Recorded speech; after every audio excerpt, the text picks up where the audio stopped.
제가 하반기에 건설교통위원회를 간 이유가 있습니다. 지금 우리 그 파주시가 인구가 52만인데 아직도 광역철도에 대한 혜택이 없습니다.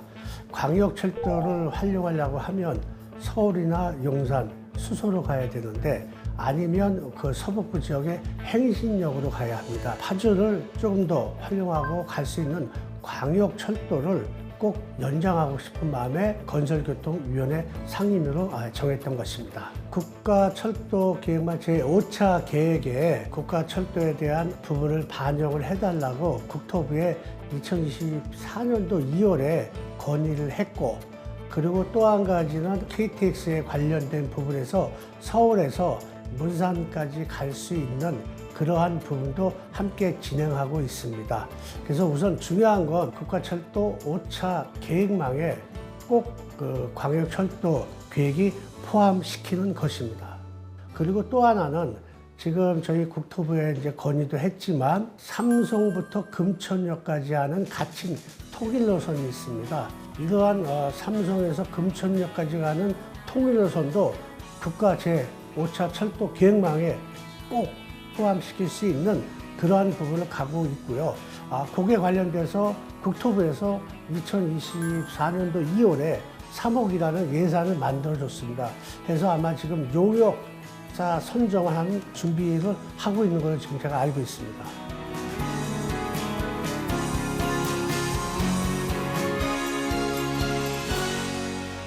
파주시에는 마을버스 준공영제를 실시하고 있습니다. 이 준공영제 마을버스가 철도를 중심으로 한 그러한 그 증차나 배차가 필요할 것 같고요. 그 축은 금천축, 문산축, 운정축 여러 가지 3개의 방향으로 축을 좀 만들고, 거기에 경기도 공공버스도 같이 들어서 M버스라든지 광역버스가 철도 중심에 운행을 해야 되지 않을까. 그 일은 건설교통위원회에서 할 수 있습니다. 그래서 그런 부분도 같이 하면 좋겠다라는 생각을 갖고 있습니다. 파주시는 오래전부터 많은 그 치수 관리를 못해갖고 96년도, 8년도, 9년도에 큰 수해가 났었습니다. 그 이후 파주시는 하천 치수에 대한 부분이 많이 노력을 해서 요즘은 이제 그런 부분이 없습니다. 하지만 이제 치수를 하면서 그 치수하는 그 공간에 주민들이 즐겨 찾고 갈 수 있고 쉴 수 있는 그런 쉼 공간이 좀 필요치 않을까 해서 치수 사업 이후 그 사업은 주민들의 쉼 공간을 만들기 위한 사업이기 때문에 하천에 대한 부분도 관심을 많이 가지고 있습니다. 금천천은 금천역 바로 뒤에 있습니다. 어릴 때 제가 몇 감던 그 하천입니다. 그런데 그 하천이 이제 점점 좁아들고 또 도로가 나면서 하천 폭이 줄어들었던 그 부분인데, 그 금천천을 하천폭을 좀 넓혔고, 그 다음에 물 내려오는 치수 나가는 그 물량의 물매를 좀 바꿔주고 해서 금천천의 그 치수와 병행으로 주민들이 걸을 수 있는 그런 공간을 만들었던 곳이고요. 공릉천하고 금천천은 좀 차이가 있습니다. 공릉천은 국가하천입니다. 그래서 국토부에서 하다 보니까 공릉천의 어떠한 쉼 공간이라든지 주민들 편익시설이라든지 이렇게 하려면 국토부에 대한 승인을 받아야 됩니다. 그래서 지금 아마 국토부에서 한강유역촌과 같이 함께 공릉천의 새로운 그 시민들의 시획 공간을 준비하는 걸로 제가 지금 알고 있습니다. 공릉천의 축제는 여러 가지인데 처음 시작은 환경 개선 사업을 시작을 했습니다. 공릉천에 주민들이 와서 나물도 심고 뭐도 심고 갔는데, 끝나고 나면 거기에 있는 비닐이 같은 이런 게 그대로 있어갖고 그거를 거두면서 많은 이제 주민들이 한번 보리를 한번 심어보자 해서 2006년도에 처음 보리를 거기 심었습니다. 그 보리를 심다 보니까 너무 좋다고 우리가 축제를 한번 만들어보자 해서 2006년도에 제1회 공릉천 보리축제를 시작을 했습니다. 그로 인해서 지금까지 아마 17회, 8회까지 오는데, 지금은 이제 약간 이제 좀 변형이 돼서 한평축제, 추일축제, 꽃축제, 이런 그 저온 축제 이런 거를 이제 많이 또 바뀌고 있었습니다.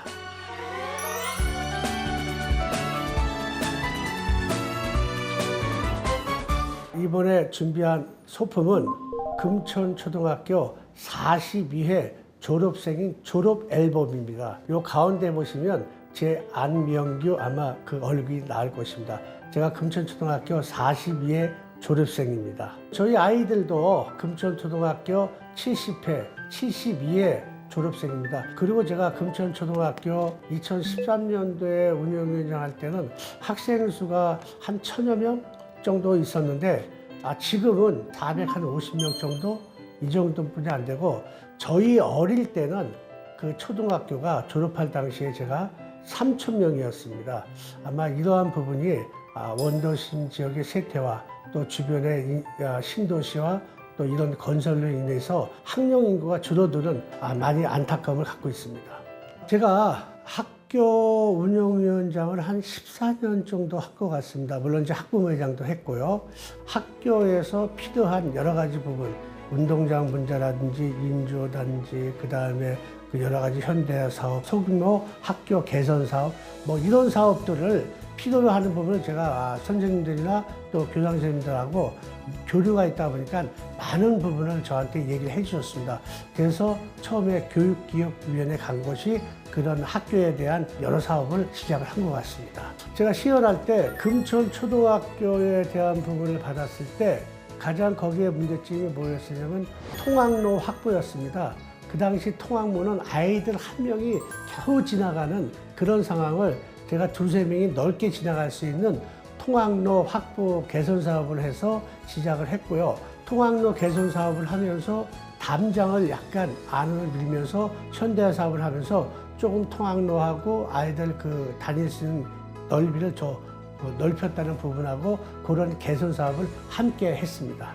세경고에 대한 부분은 인조 단지를 제가 만들어줬습니다.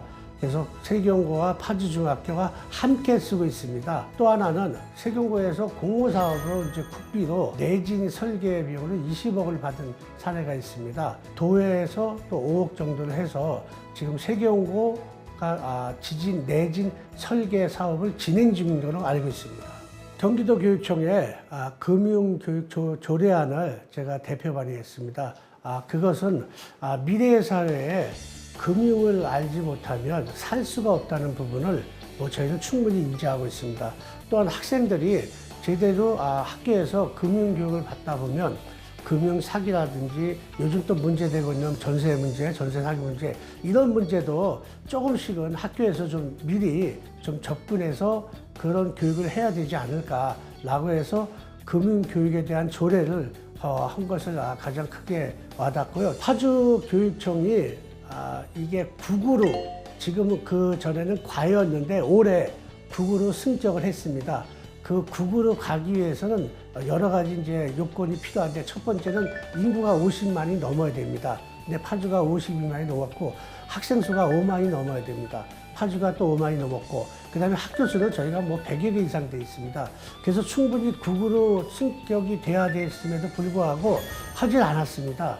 그래서 그것을 제가 작년부터 파주교육청의 과체제를 국체제로 바꿔서 2개의 국과 10개과 1개 센터를 만들어서 인력 보충과 또 우리 100개 학교에 대한 지원이나 이런 사업에 충분히 좀 도움이 될 수 있도록 그런 그 사업을 했던 것입니다.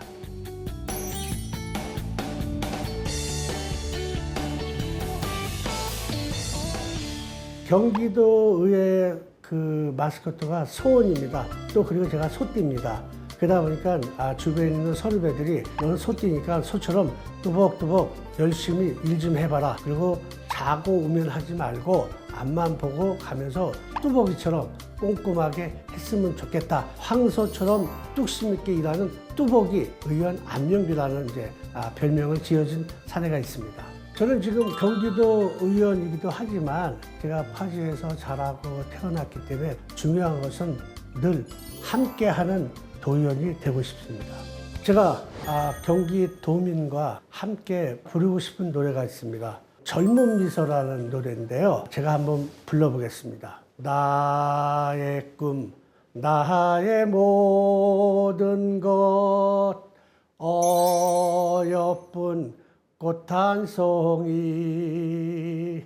모진 비바람 불어 내 꿈을 데려갔네. 별들은 내 마음 알려나. 제가 젊었을 때부터 꿈과 희망, 늘 지영민과 함께 하겠다는 생각을 많이 했었습니다. 그 당시에 제가 힘들고 어려웠던 그런 부분을 꿈과 희망을 갖게 해줬던 그런 노래입니다. 이 노래처럼 우리 경기도민이 우리 청년들에겐 꿈과 희망, 그리고 장년층에는 노후의 쉼이 될 수 있는 그런 노래가 되기를 꼭 기대하고 있습니다. 초록빛 들판에 평화의 바람이 불고 선을 넘어 세계로 뻗어 나갑시다. 파주시 화이팅!